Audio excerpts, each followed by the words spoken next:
Hello and welcome to In the Envelope, an awards podcast. I am your host, Jack Smart, awards editor at Backstage, the most trusted name in casting. I'm here to spotlight some of the most exciting film, television, and theater awards contenders working today. Who is in the running? What makes an awards-worthy performance? And how can you, my dear listener, win a statue of your own?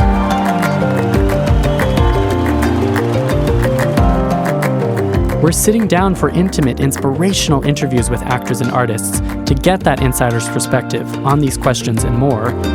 It's an opportunity for some of today's most talented stars to share their craft and career advice, and maybe, just maybe, provide a tantalizing glimpse in the envelope.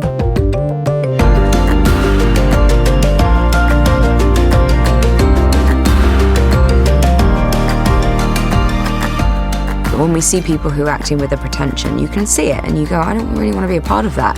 But if you're seeing a performance that you feel is truthful and is not led by vanity, you're engaged in it. And that's the kind of work I want to see.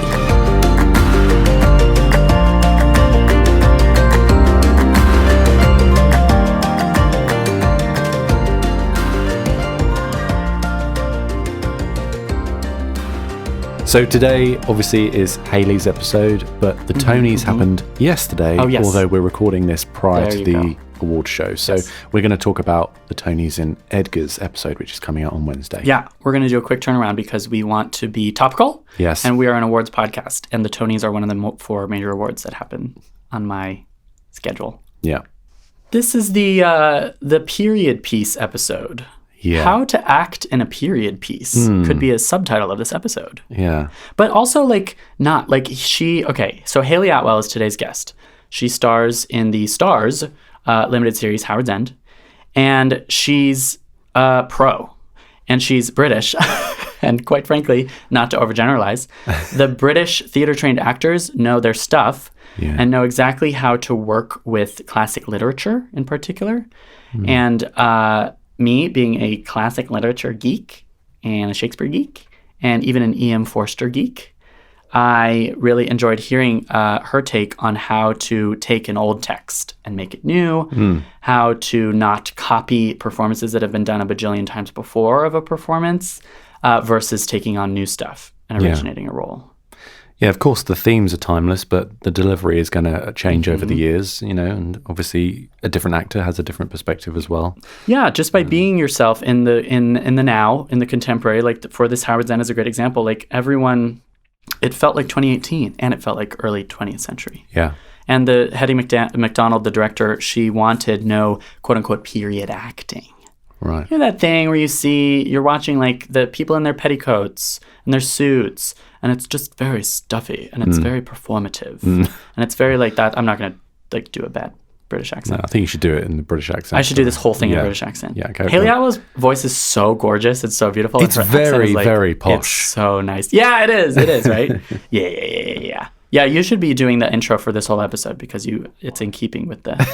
I mean, it is where we do have to say there's a couple plot points that are important to say in terms of, for those who don't know Howard's End, the novel, which was written a century ago, or the 1992 film version starring Emma Thompson in her Oscar-winning role. Emma Thompson is one of my favorite actors. Yeah.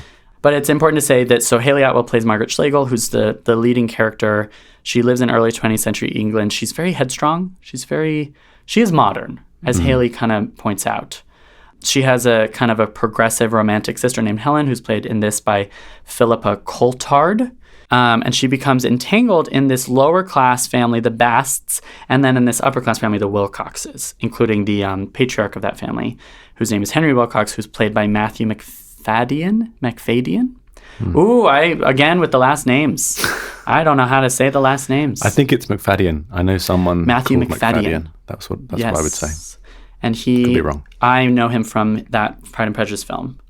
The with remake? Keira Knightley. Yes. Right, yeah. So he also is a pro at adapting old literary classics for the screen.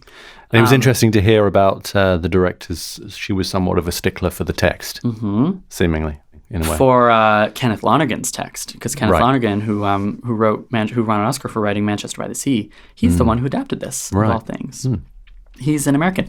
Also, I didn't know this before the interview. I knew it right before the interview when I did my research for Hayley, but Hayley is half American. Right. Her dad is from America. So she's worldly. Yeah. And I liked hearing about her childhood and about how she was like introspective and not exactly the theater type in terms of the big brassy theater type. She was the introspective. Yeah, the intellectual. Yeah. Very intellectual. Definitely. And what a treat to just hear about the process of someone who's this smart and this good at her job. She's brilliant. Some very practical advice in this interview. Yeah. Let's hear it, because her voice also is just... very soothing. I love it. This episode is brought to you by the Starz original limited series, Howard's End. This fresh take on E.M. Forster's masterpiece stars Hayley Atwell as Margaret Schlegel, an unconventional woman who, along with her sister, seeks love and meaning in early 20th century England. For your Emmy consideration for Outstanding Limited Series, Hayley Atwell for Outstanding Actress in a Limited Series, and all other categories.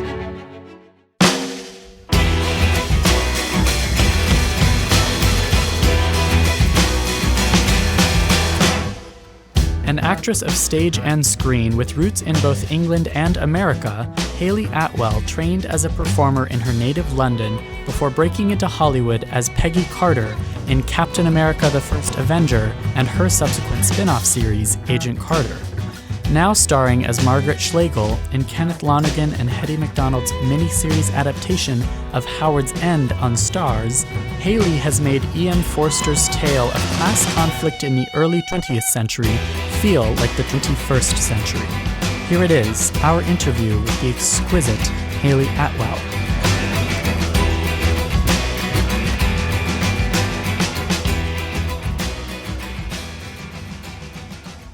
And do you have it? I guess it's more, but it's American publication, isn't it? Well, it is, but I was just going to say, we are expanding to London. We are growing our presence there, in fact, at a rather alarming rate at this point. Great. But we were started here, and we've had a presence on the West Coast, and we're active throughout the U.S., but London is our new... Yeah, fantastic, because there are so many American actors working in London. Yeah, and there's some more film and TV opportunities there. Yeah. As well as all of the many great. theaters. I mean, we have The Stage, which was, growing up, was my kind of understanding the publication of kind of, and like the Equity magazine and things like that. They were more kind of in-house publications, but that were more centered around theatre, the theatrical Did you community. get jobs through those? No. After I trained at drama school, in my showcase in my third year, got an agent, and so it was from that, really. That's what I figured. And you said that you went to drama school instead of going to like Oxford. That you purposefully failed your grades so that you didn't have to go to. You failed I your didn't tests? purposefully fail them. I just kind of. I felt as I was doing them, I was like, I don't want to study philosophy and theology for 3 years. I want to be an actor. And I kind of was, so Why philosophy and theology? That was just on the table? I was good at it. Yeah. Like, it's just, I kind of, I still have quite an analytical mind. So, and in kind of inquiring mind, I suppose. And so philosophy, in terms of like from the philosophy of language to the philosophy of religion, they kind of cover the humanities in a way that I responded quite naturally to. So I just kind of found myself in those subjects as well as theatre. Right, because that adapts well to acting. Yeah, exactly. Yeah. And then when I kind of was doing my A-levels, I just knew that I wanted to. So I kind of felt like fate was actually kind of making me kind of not do as well as I should have done. I really should have done better than I did. But I definitely see it as a kind of a huge gift, because it meant that I just went, right, I'm going to go and do my degree in theatre. Were you named after Hayley Mills? I was, yeah. Are we on? Are we filming now? Yeah, I think so. Oh, we're recording. amazing. I hope we're recording. Yeah. You're named after Hayley Mills, and you're half American. Yeah, I didn't even know this. Yeah, my dad is from Kansas City, Missouri. How bizarre. Yeah. And you went often. Spent my summers there. Yeah, still one of my best friends lives there. She's a lawyer in Kansas City, and I'm godmother to her twin babies. Cool. Yeah. But that was not how you were introduced to the Hollywood side of things. Like, you didn't have a relationship to No. So I Hollywood. knew no one in the industry. Yeah. My parents loved film and theatre, but as audience members. Right. I was quite a shy kid, quite introverted, quite a thinker kid, quite reflective, and partly maybe to do with being an only child and spending a lot of time in my bedroom by myself with books. I don't know. But also spending a lot of time with just adults, really. So I wasn't into it as a kid. It was very nervous and shy. It certainly wasn't kind of the jazz hands world that kind of like intimidated me a lot. To see these kind of natural young performers, I was like, that's amazing, but I'm just really shy. Yeah, cool. And still am to an extent. I found the work liberating, and helped me to. I remember feeling frustrated as a kid of not being able to express myself, of having thoughts and feelings that I couldn't articulate and I couldn't find words for, and I'd get really frustrated with how inarticulate I was, and or often finding that adults or my peers would misunderstand me or not. Sure. It was this kind of longing to be understood, to be heard, to be seen, but lacking the tools to do that I think made me feel that when I would be able to get into the story of another character, it gave me tools I really felt like I was looking for in my personal life in order to be able to say and express certain things that I myself was struggling to come up with. Somebody else's words. But not in a jazz hands way. No, slightly more reflective way. Yeah. Well, I can see that in your performances. I think of you as an analytical actor, if that makes sense. Yeah. Your inner workings are evident on the screen. Oh, good. And watching you think is like with all great actors, like that's the joy. Is watching you react. There's something going on. And think, absolutely. Behind, and sometimes guessing what that is. Yeah. It's fun. Yeah. And sometimes I'm trying to guess and figure it out as well. Yeah. I'm not always hiding any kind of secret. I'm always just generally don't know what I'm doing. Sure. I'm thinking about it, so I'm doing it. But you're hopefully thinking about it in character. Exactly. Yeah, yes. I think that was helpful with playing any kind of stage role or classic piece of literature or literary adaptation. There's so much, there's a wealth of resources at our disposal in terms of the amount of preparation that we can do and research into the world of it and the society at that particular time, or what we think the writer is conveying, and where we're going to pitch the moment of her emotional climax, or where we're going to make choices here in certain deliveries from one line to the next. And for me, when it comes from stage work or it comes from literary adaptations, it just presents itself with so much more options as an actor, rather than going, I step on my mark, I say my line in a kind of a mumbling, cool, naturalistic way, and then I look kind of cool, and then I leave and go home. Like, to me, that's not acting. It's more surface level. It's more surface level, and I didn't want to do roles that were just purely exposition, just delivering plot lines. Modeling. It's more like modeling. Yeah. And I kind of had a restless mind to want to be good at this craft and had respect for it, and the actors that I admired seemed to be kind of fully formed humans. Yes. And I wanted the challenge of taking on kind of interesting material and that revered language. Just to help me kind of engage in life in general better, I think. Sure. And that's interesting you say literary adaptations, because I suppose you are sort of an expert in that field because you've done plenty, but that's also typical of most British actors. They end up in a lot of stage or screen adaptations of classic literature. Yeah, I mean, especially I think we do a lot of adaptations in the UK. There's a lot of the kind of the, I suppose the approach to theatre is very much reverence to the text and to the writer, and they are the kind of the most important person in the room, even if they're not living. Cool. That you go back to the text and you serve it. It's very much in the British kind of mentality of you. It's not about your own personality, and this cult of celebrity is actually detrimental to the work of being an actor, because it's not. It's the least interesting part of what you have to offer. But having a skill set that requires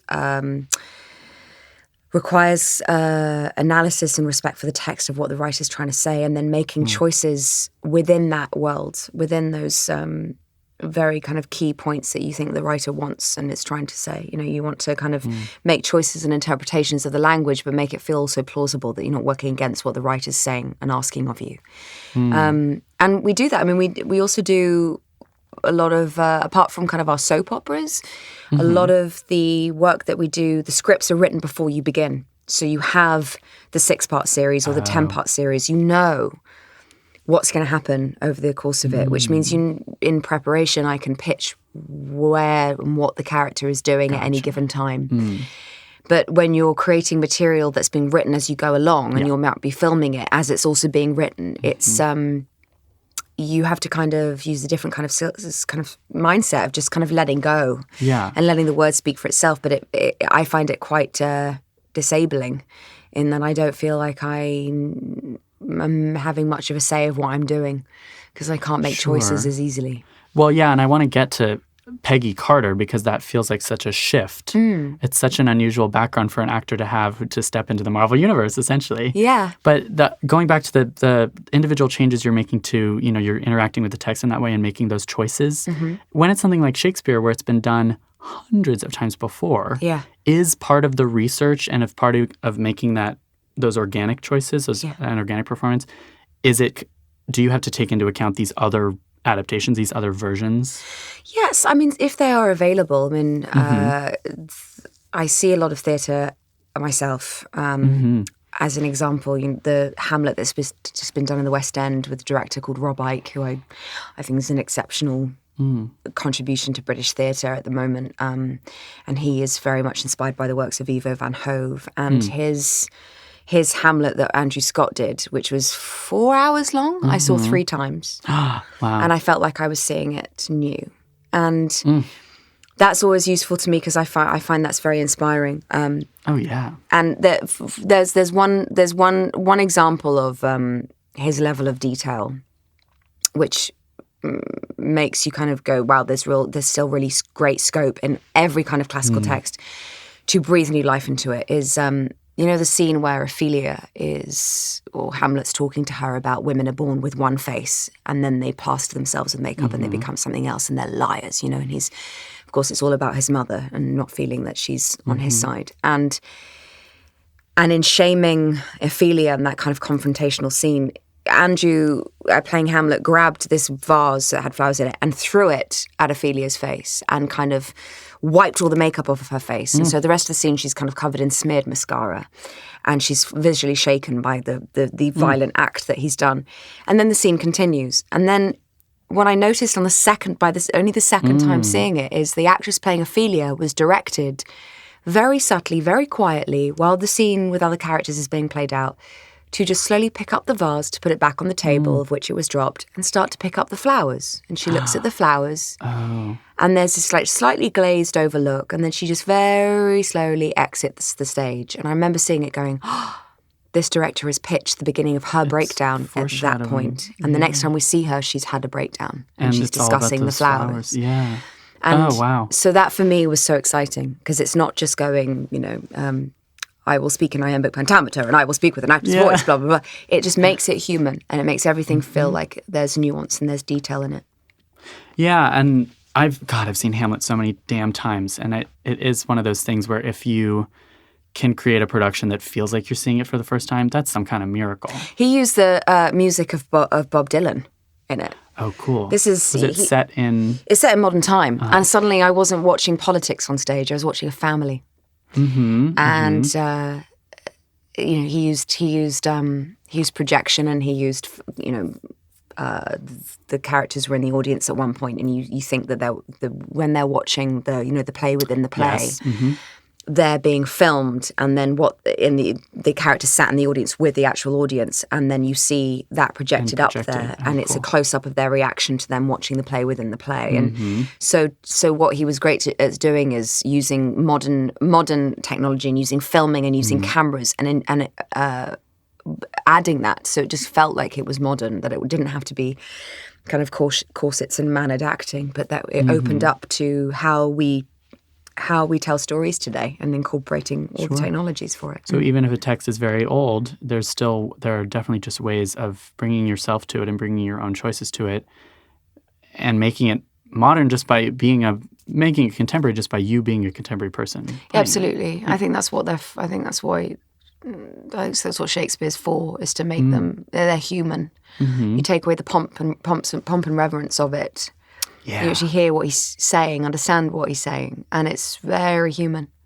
Yeah. And I think when Shakespeare's told well, a 12-year-old with no understanding of Shakespeare can follow it, and can follow it beautifully, and will still laugh in the right places, and still will engage with it. And often I think there's sometimes an actor's kind of need to play Shakespeare often gets in the way of just doing it. Like the desire to be a Shakespearean actor and you kind of act like a Shakespearean actor as opposed to being truthful and knowing what you're saying and what the character is saying and what each of the words mean and knowing that the rhythm will teach you how to say it. It's like a piece of music. Yeah. Oh, absolutely. You follow the notes and you see where those moments of climax happen and you see where the comedy comes in, the timing of things come in. He writes it as a score, I think.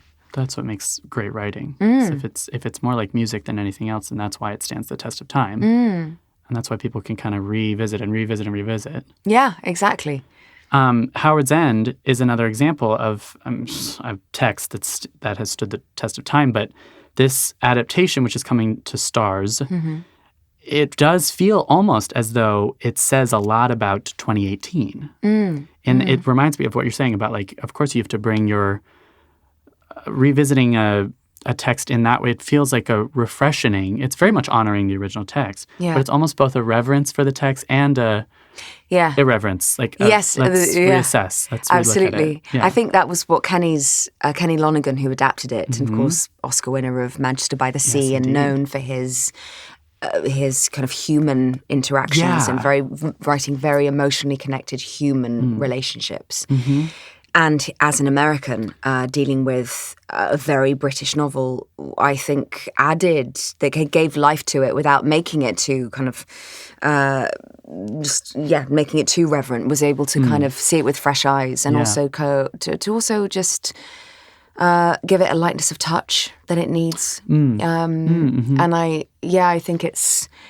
We had this director, brilliant director, Hettie Macdonald, who had actually worked with Kenny back at the Royal Court Theatre in London when they were in their 20s. And so they'd come from the same background. But she'd say things to me like, Kenny's written that with a comma, not as a statement, so let's honour that.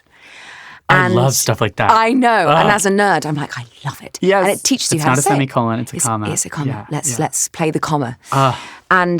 And then you think, that's how specific Kenny is. There's no fat on this script. It is lean. Every line and every punctuation is there for a reason. And if you tell it as it's written, with the rhythm and the pace of which it's asking you to to tell it, that's how you know. That's when the scene opens up, soon it becomes alive. And it's like playing an instrument. And I think it's why it's Hettie was adamant on set. She kept on going, if I see any period drama acting, I'm going to stop you. Oh, cool. Yeah. And so sometimes she just cut, and she was always very calm, consistently cool.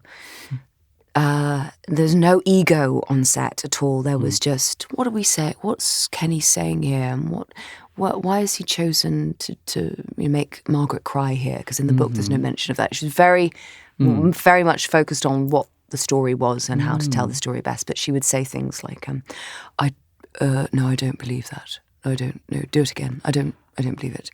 Or she would go... That's an interesting piece of direction to say, I don't believe it. But it wasn't like, it wasn't a power trip. It wasn't a game of like, I'm going to shame you. Sure. What it was I respect you enough to tell you that I don't think we've hit it. And you can hit it. So let's do the work. And it was a respect for the work. And so I found it very reassuring because I don't like working with directors who you feel that are trying so hard to take care of my feelings that they can't give me clear direction. Oh, yeah. I don't need someone who's effusive, and I don't want someone who's going to be like, that was amazing.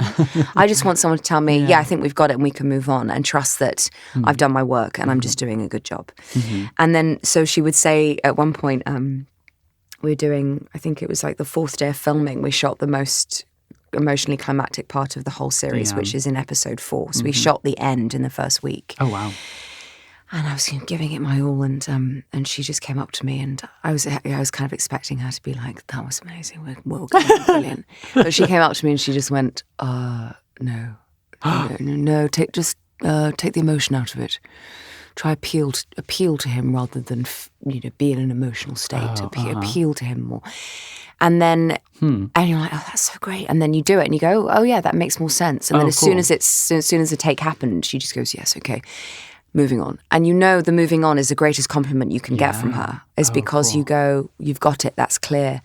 And I felt that it was, she treated me like an adult. Yeah. And I loved that kind of direction. That is so interesting, because that scene is what I think of as the arc of your character. There's plenty of emoting throughout, but there's not intense, heavy emoting until that scene. Mm-hmm. Or it's, until the story requires it in that kind of climactic moment. Yeah. But to hear that you restrained... Yeah. You had to. Well, it's the classic things of going, it's often a lot more moving to watch someone trying not to cry than crying. Oh, yes. And that's what we do in real life, is that we, a lot of the time we're trying to hold it together. And that's, I think, more interesting to watch, because you're seeing a tension between what you want to do and what you're trying not to do. I think that's really fascinating watch, rather than just someone weeping. And and I think there's, instead of playing, we also get into the habit of playing emotional states, which can be very reductive and very self-indulgent as actors. And if you kind of go, you see a lot of actors, and myself included in the early days, being absolutely guilty of this, of just kind of playing an emotion rather than being specific about what that character's doing in that scene. So with that scene with Henry Wilcox, for example, to weep and cry, all those things are ultimately not going to get what she wants from him. She's got to convince him to get. She wants something from him, so she's going to find the tactics the best tactics that she can possibly to convince Mr. Wilcox of giving her what she's wanting. And knowing him, he's going to respond much more to his rational mind, his intellect, his argument, and she has to up her game in meeting him there so that he will respond from where he's at. Cool. And also knowing that in that moment, it's not about her and her emotions. She's fighting for her sister. And that's a playing of a scene rather than me having an indulgent moment as in playing a generalized emotional state. Got it. Yeah. It's active. We as actors, we act. Therefore, we are using tactics. We are finding ways to deliver a line in order to affect change in a scene. Yeah. Whether that's big or small, and to keep it as active as possible. I mean, I remember working with Ray Fiennes once on The Duchess, and he was, the director was like, I think you're angry in this scene, and he was like, well, how do you want my anger to manifest? Because I could show you my anger in the way that I stir my tea, or I could show it in a violent kind of expression, but to be specific about it, you find that the details of a great actor you can see that by the way they're stirring sugar in their tea, that they are passively aggressive and want to actually whack that teacup over someone's head, or if they're using they're trying to seduce the person that they're opposite with the seductive way in which they're stirring their tea, for example. There are all these kind of subtle things that you can do as an actor to convey the story and the subtext of the story. And sometimes the most obvious choice, which is that kind of pool of just one emotion, that maybe an actor can sometimes be like, well, in this scene, I must be sad, and therefore I'm just sad. Yeah. That obvious thing is just not as compelling. Well, it doesn't do anything, because what kind of sadness is it? What is it? What's it about? Is it a sadness that makes you want to put the duvet over your head and physically not express anything? Is it a kind of sadness that calls for some sort of release? Is it a sadness that can be directed at something? Is it a sadness that you have to conceal because you're in public? So much is about context and how in that moment the character is going to get what they want from the scene with the choice of expressing or choosing not to express certain things. Objectives. It's all about objectives. It's all about obstacles. It's all about intentions. I love the idea that you, as your character, had to understand how an argument was going to win him over. So your character has to know him, which she does very well. Yeah. And maybe the character understands on some level that, weeping and crying is not going to be an effective tactic. Absolutely. And sometimes also it's very easy to fall back and I'm just going to say this in an aggressive, defensive way. And if you're trying to get something from someone, you're less likely to get it if you sound defensive. Sure. And it's also quite a reductive thing because it doesn't move the scene forward. So, and Margaret is also someone who's the message of the story and certainly the tagline of the opening of the book is that Ian Forster had printed is only connect. So Margaret is always trying to reach out and appeal and to connect and be changed by the people around her. So she's going to think about their circumstances and their way of thinking and appeal to that, trying to appeal to how they see the world in order to create any sort of change or connection with them. So a lot of the time it's very little to do with Margaret and what Margaret wants. She's thinking outside of herself a lot of the time. She's very observant too and very empathetic. And he, in my opinion, he's a scumbag a lot of the time, where he does things that are really despicable. And that scene where he really won't yield is, I mean, obviously it's symbolic of, it's almost a feminist point on one level, and it's symbolic of many of the failings of the upper middle class, rich British guy. But I think the good writing there is that she is so selfless that she's not going to... I feel like that story could have ended with her being like, I'm leaving you forever. I'm never going to talk to you again. How dare you? Absolutely. But, and I think it's a very good point, I think what Henry is he's a man of his time. And we can't shame or vilify him of being someone who has been brought up in an environment where that behaviour has been enabled and encouraged. And he is, as a man, emotionally constipated. But also he's been brought up in a society to be told that men should not dabble in the world of emotions and imagination, that they should provide for their family and have rational thought and be productive. And what I think he says brilliantly, she says to him, she's talking about kind of the sunlight on the water of the Thames that she's enjoying, and he says something kind of dismissive, or not dismissive, but just kind of doesn't really see it in that way. And she goes, you do have a way of taking the poetry out of everything, Mr. Wilcox. And his responses are, but that sunlight on the water that you so enjoy, the reason why that is there is because my company has been able to raise the water level of the Thames through this dam system that we've created for shipping. And that shipping, which is creating jobs and it's creating trade and it's helping our economy, that's lifted the tide, has meant that the particular reflection of the sunlight is something that you can enjoy in its poetry. And so what he's doing is he's appealing to her rational mind and she is appealing to his emotional intelligence. And so they are people of their time, and I think it would be obvious and reductive for her at the end to go, I'm leaving you. I think that's something that is a kind of... I find it's too simplistic to do that, and I find it's also contemptible to do that, because she says, and I think this is very evolved and why I love her, you have Helen going, he's despicable. He is a capitalist. He doesn't value art and literature. He won't help people like the Basts. And she's very, very liberal, Helen.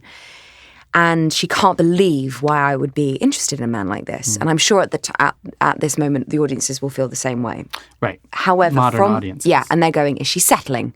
Is she, with him for the money? What could she possibly see in this man? Is she genuinely interested in him? That is she genuinely interested in him? Exactly. And she says, I will not use his soul as raw materials to fashion myself a husband based on what I want in someone. That would be contemptible and unfair. And that she says she does not believe that any man or woman can be all of her life. There are heaps of things within her that he will never fully understand. She says, I would go as far to say that morally he is not as honest as I am. Surely that the awareness that I have of his character is enough for you, Helen, to understand that I will not set out to change this man, that I see him. And the fact that there is room in this relationship for opposing sides and for and big differences. And she's not appealing to the romantic notion that there is the one, the ideal, the perfect partner, which causes so much suffering in the world and distress, because you think, well, what if I never meet the person that completes me? Right. And she's going, she doesn't believe that anyone can. Right. It's a very modern idea, actually, isn't it? Absolutely. But she's also not going, down with men, I'm going to be an independent woman. She's going, I see enough in him that I find fine, that I find is fascinating, that he the way that he moves in this world, he creates jobs. He allows this world to work as it does. And what I enjoy in it, I imparto to him. This episode of Backstage's In the Envelope is brought to you by the Starz original limited series, Howard's End. This fresh take on E.M. Forster's masterpiece stars Hayley Atwell as Margaret Schlegel, an intelligent, idealistic young woman who is courted by Henry Wilcox, an older conservative businessman, after his wife dies unexpectedly. For your Emmy consideration for Outstanding Limited Series, Hayley Atwell for Outstanding Actress in a Limited Series, and all other categories. I have to ask about Tracey Ullman. Yeah. Because I'm obsessed with her. And I imagine you are too. I am. Who isn't? Yeah. What was it like? Did you know her? Had you met her? I grew up watching her show as a kid, and I knew that she has this extraordinary career over here. That she, in part was one of the reasons why we have The Simpsons. Totally. That she was creating. I know that she was creating material very much on her own terms. That what she was able to achieve from who she was and where she came from, I find so inspiring. Yeah. And she's what we call in London or England a good egg. She's yes. She's just a good lass, she's who she is. I can't imagine her personality's changed from when she began to being now. I mean, if anything, it would probably be, maybe more sassy and sophisticated, but essentially who she is seems to be very true to where she comes from. And she's always watching people, always taking them in, cool. being able to do an impression, figure out their body language, their cool. tone, and and it's we're really lucky to have her, I think. But you met her in the context of like a period piece, which I don't think she does very often. No, exactly. Yeah. And she loved it, and she was kind of wanting, we didn't want to kind of make, with Aunt Julie, her comedy lies in how well-meaning she is and how badly she executes it. Yeah.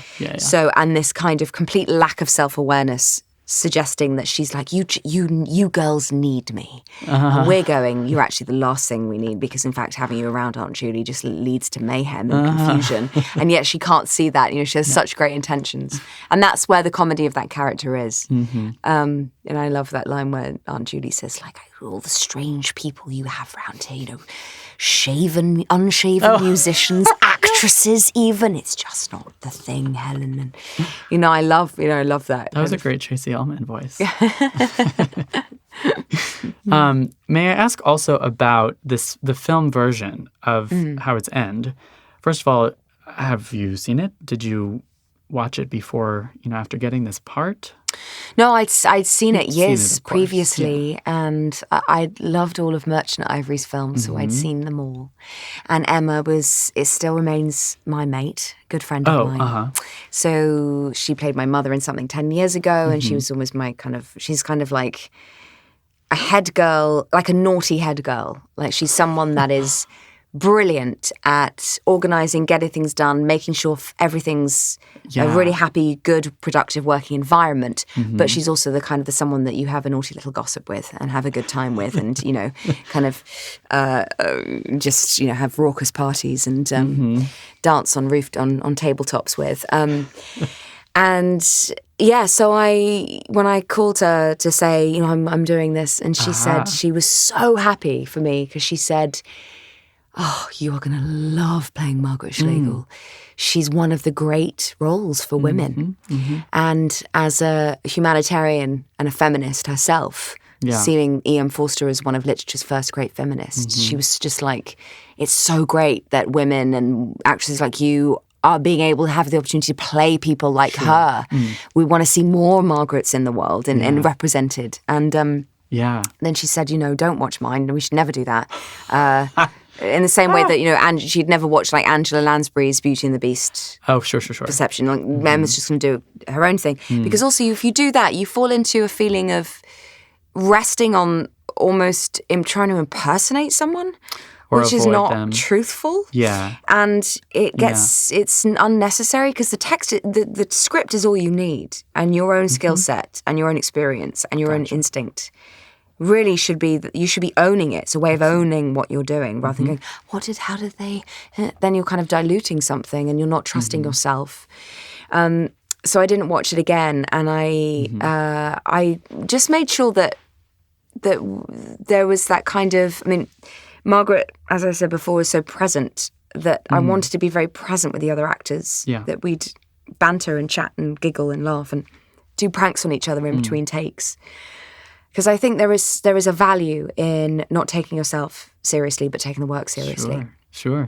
And I'm really dismayed if I ever come in contact, which is very, very seldom, with an actor who is very much in their own world and wants to get into their own state before a take. And I kind of go, but I'm here and you're talking to me and I'll feed back to you and we will connect with each other and that will together take the scene somewhere. But if you're in your own world doing your scene and I'm doing my scene, there's a disconnect. Totally.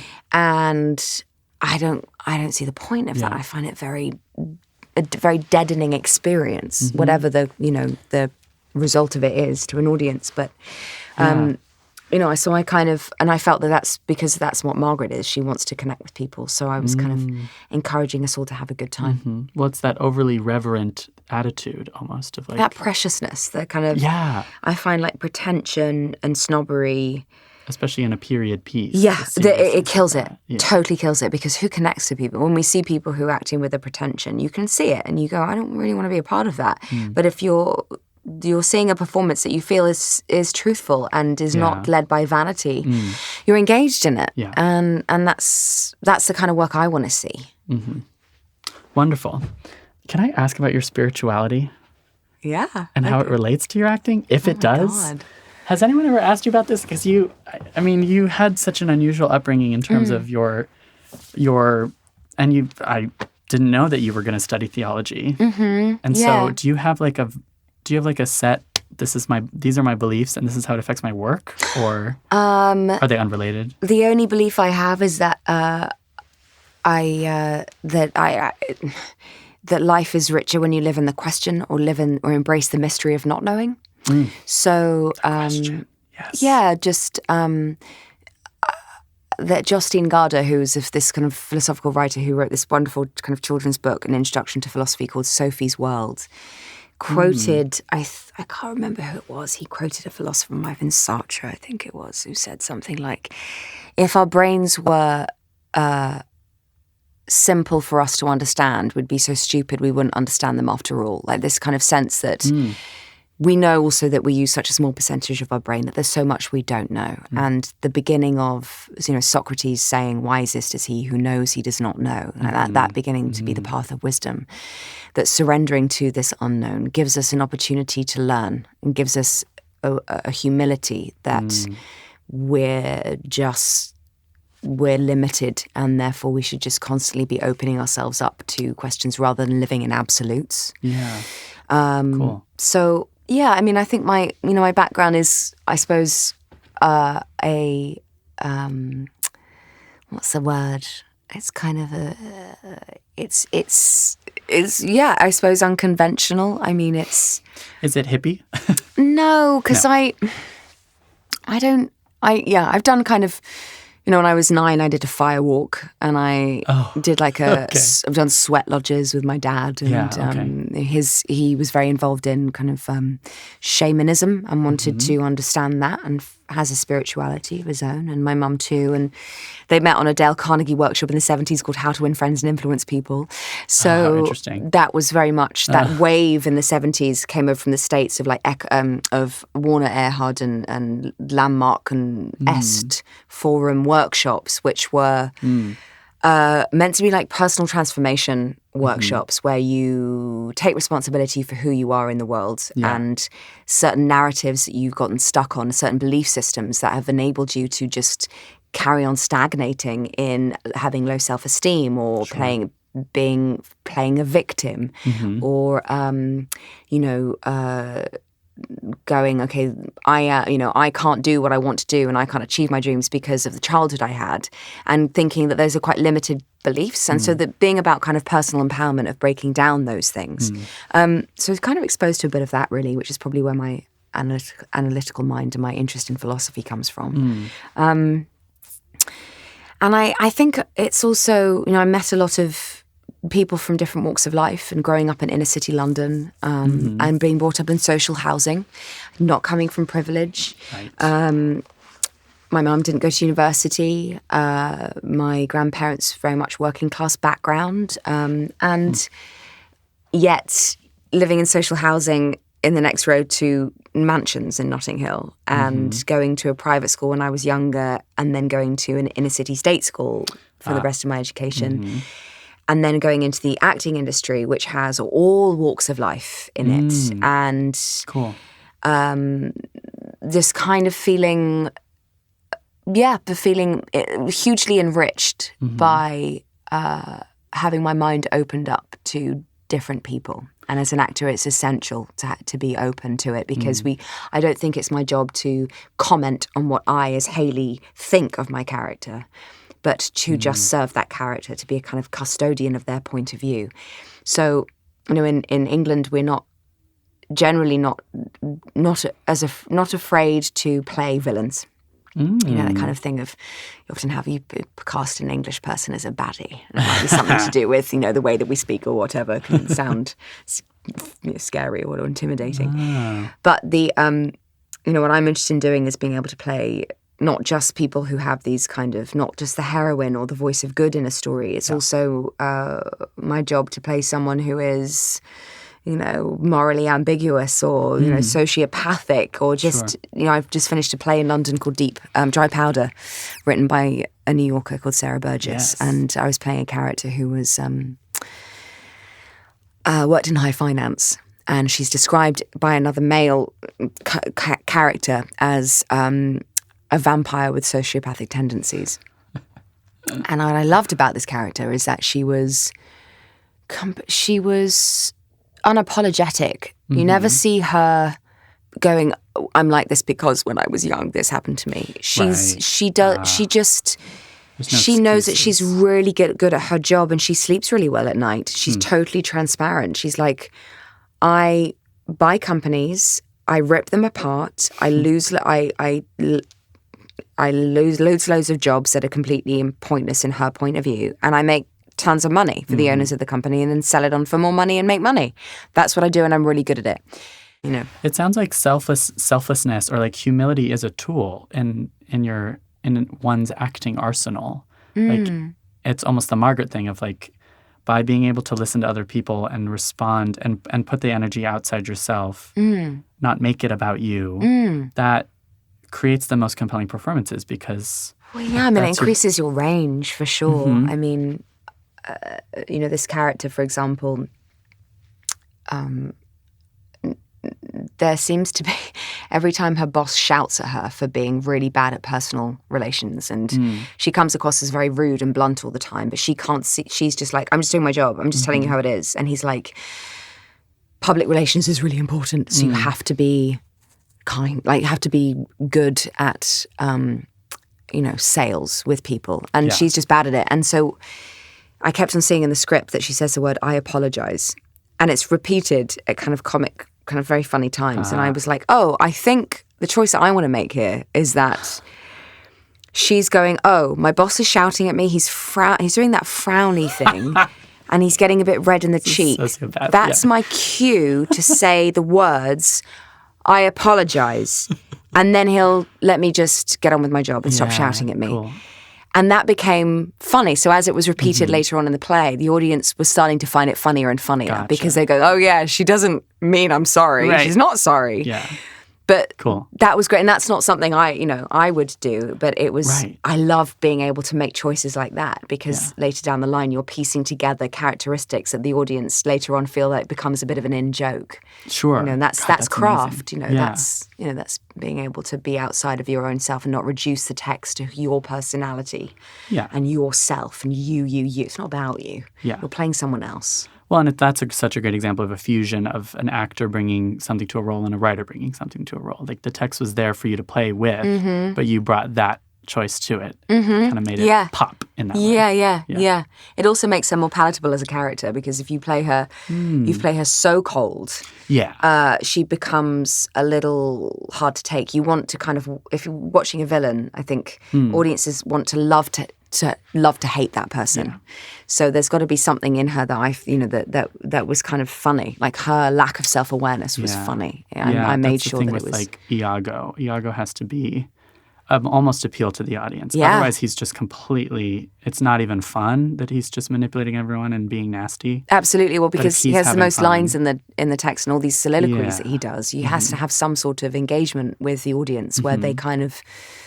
Yeah, they love to hate him, maybe or they just want to follow. They want to see him played out, although they don't necessarily agree with who he is. Yeah. Right, like they accidentally see themselves in him. Maybe. Maybe that's the key to playing a good villain is to get audiences to be like, oh, I'm relating to that evil person. Do that. Yeah. or I wish I could actually do that. Sure. Yeah, you get to indulge all those impulses as an actor. Yeah, exactly. It's that's liberating. Awesome. Acting advice. We're all about the acting advice here at Backstage. Sometimes I like to ask, like, if you could go back in time and give your early career self one piece of advice, what would that be? Relax.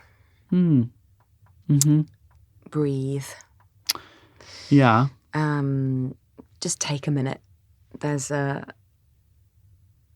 is sometimes a misconception that as an actor you've got to get it and got to know it quickly, and you've got to get to as successful as you possibly can, and you've got to and it really takes time to learn a skill. And I used to be very frustrated that like when I was younger, of like, I know what I want to say, or but I don't know how to make a choice, or I don't know how to interpret this text for myself, or I don't know how to engage the audience, and I feel really stiff, and I feel self-conscious, like all these things that we feel, especially when we're young actors, and we're very much been doing this as an apprenticeship and learning, that giving ourselves the time to actually learn something that's a skill set. Yeah. And that requires time.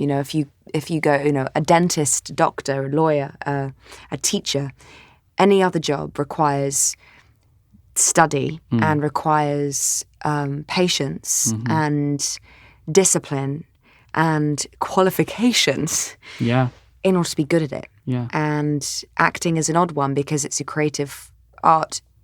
Sometimes people go, oh, well, I can be an actor. Oh, I'm an actor then. And right. But it's not overnight. It's not overnight. No. And no, it shouldn't be either. No. And that there is time, and that there are parts that are available to you at different stages of your life and your development. And so don't be hard on yourself if you're not getting there, or... Yeah, just keep looking outward and keep looking at and looking at work that you regard as great. And be inspired by that, and be inspired by the amount of hard work that it takes to make it look that easy. Yeah. Only connect. Only connect. Keep looking outward is actually that's a really brilliant piece of advice, and it sort of brings us all full circle because it's very Margaret Schlegel thing to say. Good, nice. And Ian Forster. Tied up well. Yeah, totally. We didn't talk about Peggy Carter, which I'm sorry, but that's quite all right. I'm delighted to talk about other aspects from the of rest work. of your from your work. In fact, you were part of the Marvel universe before the Marvel universe was even a universe. Yeah. Like you were an early inductee. Yeah, I went into the audition like I did anything, just knowing the lines, making a couple of choices, and then allowing myself to be directed in the audition. Yeah. Knowing nothing, didn't know who Chris Evans was. Chris Evans to me was a ginger DJ that was famous in England. That did talk shows. And I was like, who? What? I knew nothing about the world of it. Never read a comic book in my life. No. And did you have to train a lot? So all the Marvel people have to be in the best shape of their lives for so years. I had Simon Waterson, who had trained Daniel Craig in Bond, his first Bond. And then part of my audition was could I learn unarmed combat? Could I learn how to throw a punch without punching someone? And there was a sequence of loading and unloading guns, and just to see physically if I was able to move my body. That's part of the audition. Yeah, it was part of the screen test. Yeah. They want you to be good at like fight choreography. Absolutely. And if you have very little coordination, then it's not going to look very convincing if you have to do any physical kind of work. That's so cool. A lot of my drama school training came in handy then when you're learning kind of how to have a neutral body as an actor's body. So you're learning how to basic dance styles, but also unarmed combat. One of the auditions for drama school actually was to run in a circle. The teachers wanted to see how we ran. And one of my teachers said, if you can run, you can act. It was very bizarre. And that was also just a lot about weight distribution, about posture, and about knowing your body, being in your body. And that running in a circle was a good indication of, also if your head jutted forward, whether or not your center of gravity was very in your head, or whether your center of gravity seemed to come from your core. Yeah, there's that school of thought of theater of where you lead from. Which body part is your I don't know what that's called. Yes, absolutely. But running, I've never heard of such a thing. Yeah. And there's the dancing thing too, where like when someone tells you to dance, there's that theory that like you want to know what a person's like. We watch them dance. Yeah, and what they think about. Form. Yeah, what do you think about? What do they think about themselves? And what do they think about in terms of? Do they have a sense of humor about themselves? Yeah. Do they want to be seen in a particular way? How comfortable are they? Being looked at in that way and like. Yeah, exactly. This is why I don't think I could ever be an actor, because I don't think I can ever be like that. Oh God, exposed and vulnerable. Sometimes I feel exactly the same. Sometimes I have no idea how I am. But I'm just kind of interested enough in it, I think, to keep me going. Sure. And using your insecurities in your work. Yeah, to do that. Doctor theatre, as they call it. It's cool. Very cathartic. Yeah, if you've had a bad day and you're going on stage that night, two things happen. One, you have to get over yourself, so you perform a play, and you put yourself in different emotional states than the one you don't carry in the outside world into the stage. But secondly, it can be very liberating. You can really channel that therapeutic. That emotion into a scene if it's appropriate for the scene. Yeah, I had a college professor who said like when you have like a cold, that's not a day for you to sit out rehearsal. That's a day for you to come into rehearsal and to experiment in that character in those scenes with a cold. Yeah. And see what changes about what emotions are coming up in that scene. And that stretches you in the character, but it very much stretches you as a performer. Yeah, you're just making it live, making it, if there's something goes wrong on stage, how do you, if you suddenly drop a prop, how do you, to instead of going, trying to deny that it's happened, the audience can see that a mistake is made. Yes. So how do you incorporate that into the scene and make it feel believable without being too distracting? They're all things that kind of come with time. Yeah. There's that story about the a phone rang on stage on some show, and it was two actresses who apparently really didn't like each other, but the phone rang at the wrong time, and so they couldn't ignore the phone ringing, and so one of the actors walked over and picked up the phone just to kind of roll with the scene. And instead of cooperating in a way that would kind of diffuse the moment and make it all make sense, she said, "It's for you." Oh my gosh. This is so mean. It's so good though. So good. And I saw a show the other day where an actor just sneezed on stage and the other actor said, Bless you. Absolutely. That's brilliant. I remember seeing my friend Jodie Whittaker. Yes. We were at drama school at the same time, and she was at the Globe, and as you know, the Globe is so open, it's not got a roof on it.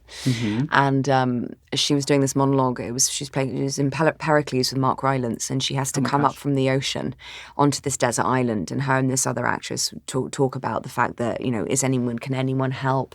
Oh my God, how are we going to get off this island? And as she said something on that, a plane flew by. And so she looked, and it was so loud, and the audience kind of look up, and so she just looks up and she goes, and just waves as if to trying to flag down this plane to try and make it come and save her. And she got a round of applause. It was such a brilliant moment of being that present enough that you're incorporating your environment into the scene. Love that. So clever. That is clever. She's such a good actor. There's that, apparently also, I think it was Lily Rabe, there's this maybe Merchant of Venice when there's a speech about rain. Or tears, maybe? And it started raining at the moment she said that. And of course, she puts her hands out like this. And that's another Yeah, amazing. It's kind of magical moments. Yeah. I want to see you on the stage. I wish I had gone to England to see you in this. Well, I can't. It hasn't been announced yet, so I can't say what it is. But I'll be on stage in London, September to December. I love being back on stage. I love the discipline and the hard work involved. It makes me aware of what my limitations are, but it also makes me think faster. Like, how can I do something creative with this line or in this moment? And I love sparring off other actors. So this, and I think off the back of what I've just done, got this opportunity to now do this. So that's the other thing about acting is kind of, let the work speak for itself, and knowing that one piece of work might lead on to an opportunity the next time. So always give it your all. Yeah. Because you don't know who's going to see it and what's going to come of it. So no matter how kind of small or the experience is, or the part is, or the production is, you don't know what the effects are going to have. So just commit to it fully. Yeah, and it sounds like your kind of criteria for picking a role is it just has to be you're not interested in playing the sidekick, girlfriend, shallow, like your roles, you pick the roles that are fully formed humans. Yeah, or that require me to push myself. Yeah. And to work. Yeah. I'm a worker bee. I've got, that's what I want to do. I want to get out there and work, get on with my job. Yeah, cool. Yeah. Thank you so much. Great, thank you. That was all like added bonus content that we'll throw in.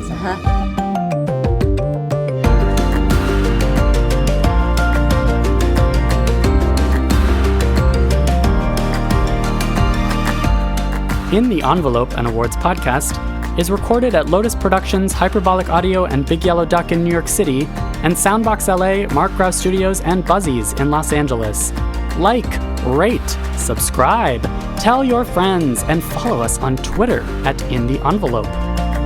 Thanks as always to producer, editor, and all-around podcast extraordinaire Jamie Muffett, and thank you to the team at Backstage, the most trusted name in casting. That's Peter Rappaport, Rawaan Alkhatib, Francis Ramos, Caitlin Watkins, Lauren Routt, Mark Stinson, and especially Kasey Howe.